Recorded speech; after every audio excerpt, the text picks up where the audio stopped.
It was the night of June 17th, 1815. I, Maximilian Devereux, a man of the 1st Regiment of the Grenadiers of the Guard, had the most terrifying fight of my life. It started around 7:30 p.m. that night. My comrade in arms, Quentin, had started acting strange. He didn't eat the onions that we had liberated from a Belgian farm yesterday. He seemed paler than normal. He was far more aggressive than he usually was. "What is wrong?" I had asked him. He always replied he was just anxious and nervous for the battle tomorrow. It was an obvious lie. I had served with this man for 15 years. We had earned our chevrons through blood and sweat. This man was not afraid of anything, if only a little odd. I repeatedly questioned him on how he was feeling when he snapped and barked at me to leave, which, seeing as he was 7 foot, tall even for the guard, I immediately cooperated and went back to my tent. 8 p.m. I still did not sleep. The interaction with Quentin just half an hour ago had left me shaken. This man had never acted that aggressive towards his fellow comrades, least of all me.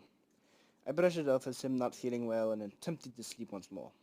It was at least an hour later when I woke to such an ungodly crunching noise that would ever assault your ears, as if someone had broken 1,000 conies' necks, all at once. I had never heard such a sound in my life, and hoped that neither you or I shall ever hear such again. I was startled from my brief slumber and jolted by the ungodly noise. I, being exhausted from a day's march, decided to ignore it and attempted to reach the nirvana of rest once more. Crunch! There it was, that ungodly noise, again. I, having reached the conclusion that something absolutely was wrong, reached for my firelock, only to find it missing.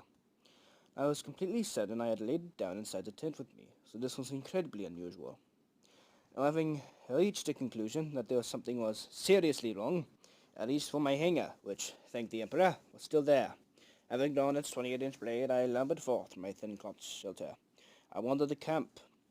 Now all was light out, except for that of the sentries, which somehow were not alarmed by the sound.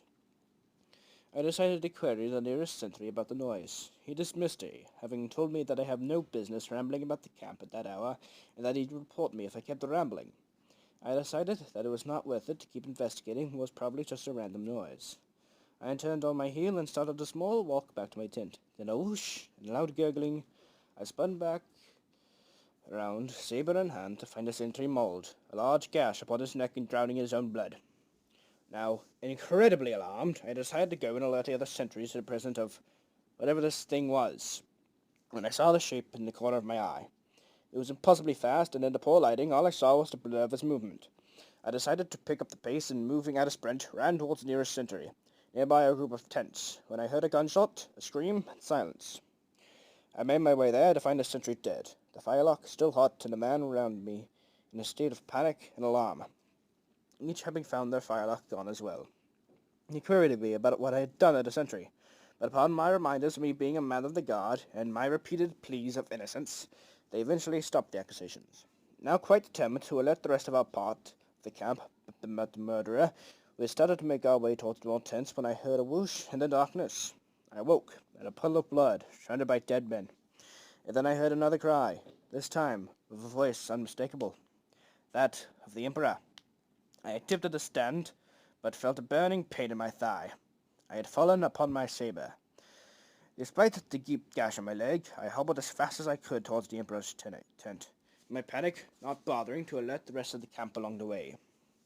Priority number one at that moment was the Emperor's safety.